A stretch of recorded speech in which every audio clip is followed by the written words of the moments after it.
rogou a Nicolau de Damasco, por quem tinha não menor amizade do que confiança, que estava bem a par do assunto, que referisse o que continham as deposições das testemunhas que serviam de provas da culpabilidade de seu filho. Mas Antípatro antecipou-se e defendeu ele mesmo a causa. Empregou para sua defesa as mesmas razões de que Herodes se servira contra ele, dizendo que aquela extrema aflição de seu pai era uma recompensa de sua piedade e um sinal de que ele não havia faltado a nenhum dos deveres que lhe devia prestar, que não havia possibilidade de que, depois de o ter defendido nas tentativas feitas contra sua vida, ele tivesse querido cometer semelhante crime e enxovalhar com tal mancha a sua reputação, que não havia nenhum motivo para isso, porque seu pai o tinha declarado seu sucessor e tornado participante de todo o poder e de todas as honras anexas à coroa. Ele não tinha somente a probabilidade de ser rei, mas podia-se dizer que de fato ele já o era, sem que ninguém se opusesse a isso. Que assim não havia o mínimo motivo de crer que a esperança incerta de conquistar a inteira posse de um reino, de que já gozava pacificamente, de uma parte de sua virtude, ele se tivesse metido em semelhante perigo e em tal crime, que o castigo sofrido por 2 de seus irmãos, por terem tentado semelhante ação, tornava a coisa ainda mais verossímil,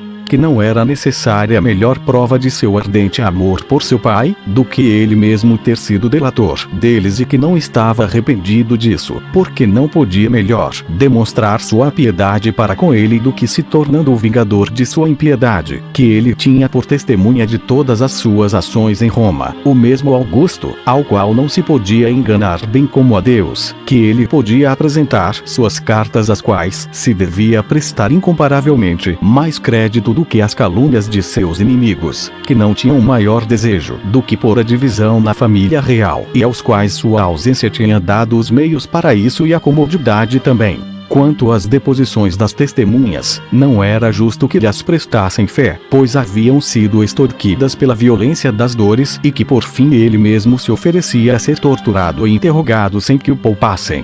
Assim falando, Antípatro tinha o rosto cheio de lágrimas, batia com força no rosto, de tal modo que causava compaixão aos seus mesmos inimigos, e também comoveu de algum modo os presentes. Herodes mesmo estava comovido, embora fizesse todo o possível para não demonstrá-lo.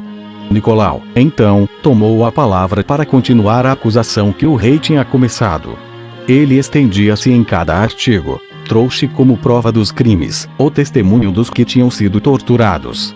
Estendeu-se muito sobre a bondade extrema que o rei havia demonstrado por seus filhos, pelo cuidado que tivera de sua educação, de que tinha sido tão mal recompensado. Disse que por maior que tivesse sido a culpa de Alexandre e Aristóbulo, não havia tanto motivo de se admirar de que, sendo jovens e mal aconselhados, eles se tivessem deixado levar mais pela ambição de reinar do que pelo desejo de enriquecer.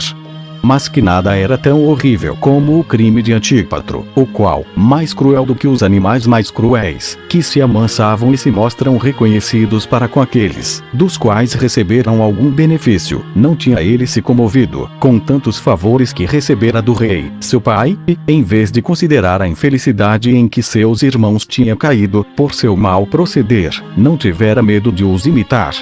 Pois não fosses vos mesmo, acrescentou ele, dirigindo sua palavra a Antípatro, o primeiro a acusá-los. Não fosses vos que vos empenhastes em provar-lhe a culpabilidade. Não fosses vos que os fizestes castigar. Não é, porém, disso que eu vos censuro. Vosso ódio por eles era justo. Mas, pode-se assaz admirar de que não tenhais temido atrair sobre vos coisa semelhante? Pois, não é fácil julgar que o que fizestes contra eles não foi por amor a vosso pai, mas para poderdes mais facilmente executar o abominável desígnio que tinhas já formulado contra ele, parecendo ser tão zeloso pela sua conservação e ter tanto horror por seu crime, como as consequências no fizeram ver. Pois, querendo a morte de vossos irmãos, poupastes seus cúmplices. Demonstrastes assim suficientemente que estáveis de combinação com eles e que vossa intenção era servir-vos deles para tentar contra a vida de vosso pai.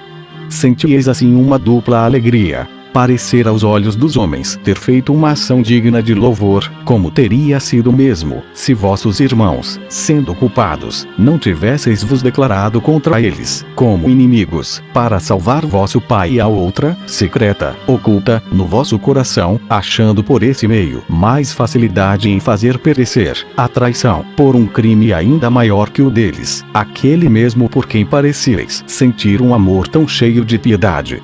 Mas se verdadeiramente tivesseis tido horror ao detestável desígnio de que vossos irmãos eram acusados e que lhes custou a vida, teríeis tido coragem para imitá-los?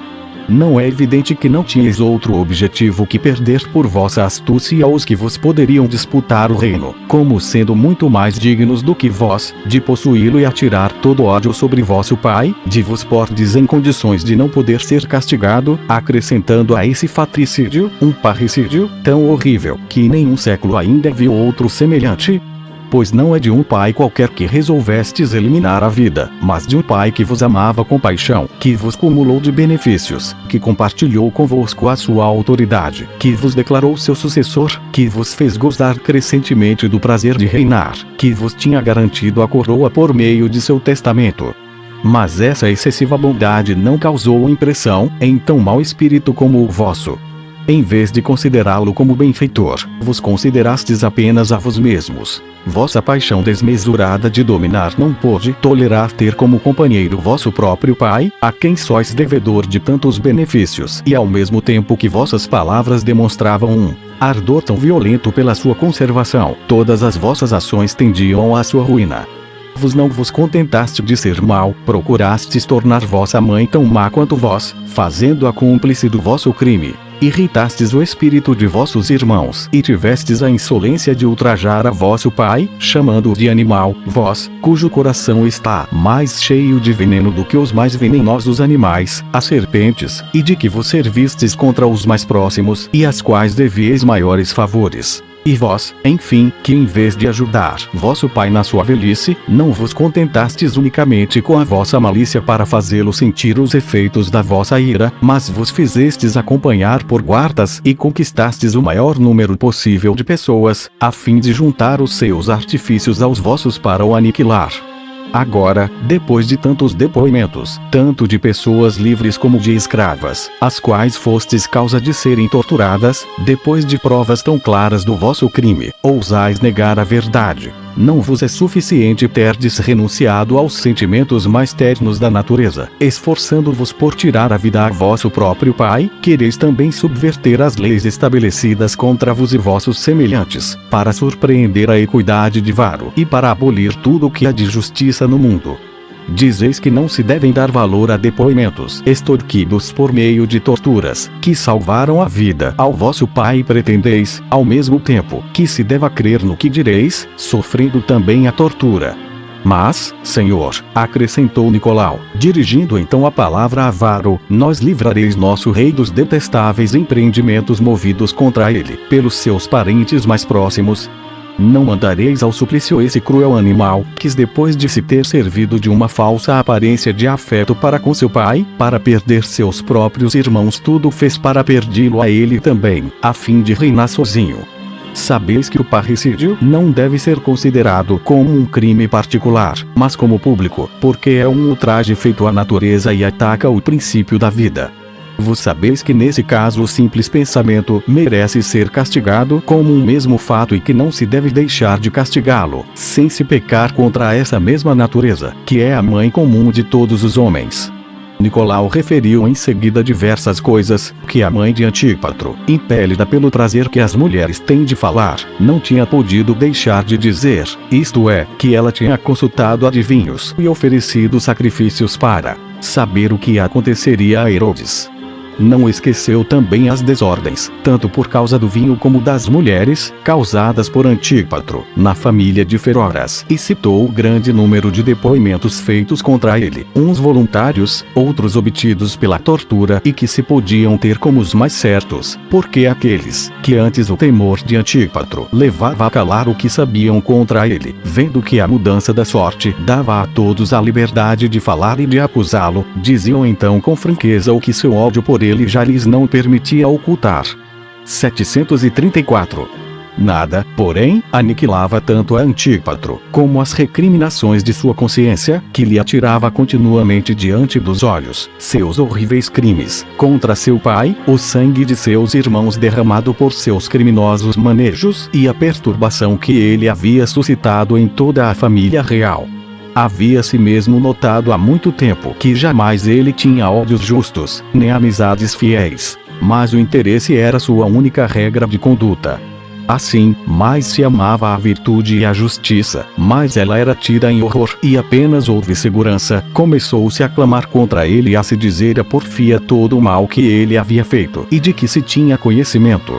Vários acusaram-no de diversos crimes, e havia motivo para se crer em tudo como verdade, porque parecia que não era para agradar ao rei, nem o temor do perigo que os obrigava a ocultar alguma coisa.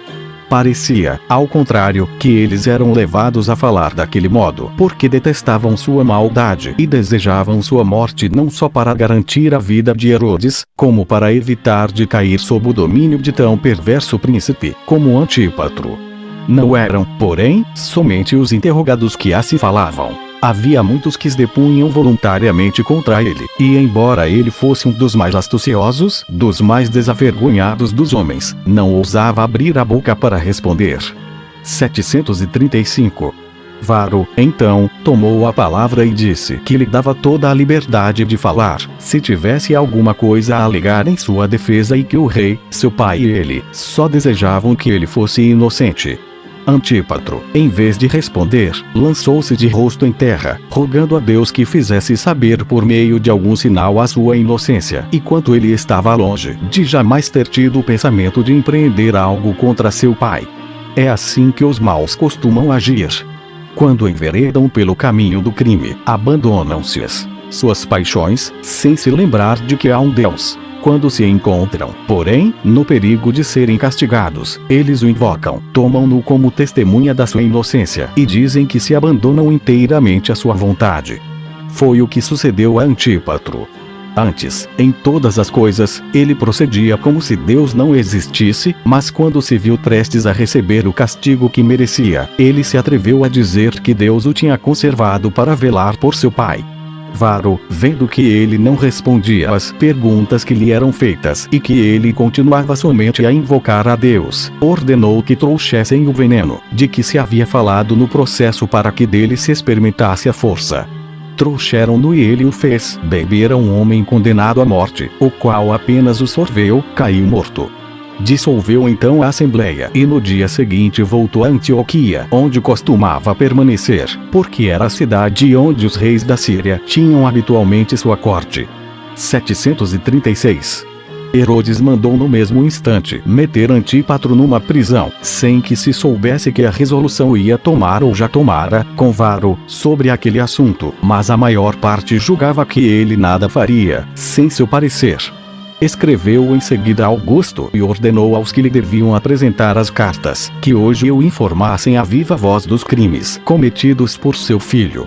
Nesse mesmo tempo, interceptou-se uma carta que Antifilon escrevia do Egito a Antípatro. Herodes mandou abri-la e encontrou estas palavras: Eu vos mandei uma carta de Acmé, em que vai a minha vida, pois não duvideis de que se fosse conhecida eu atrairia sobre mim um ódio mortal de duas muito poderosas famílias. Toca-vos dar ordem para que o negócio tenha bom êxito. Herodes leu esta carta, mandou procurar a outra de que falava, mas não a pôde encontrar, e o servidor de Antifilon afirmava não ter trazido outra que não aquela que eles tinham em mãos.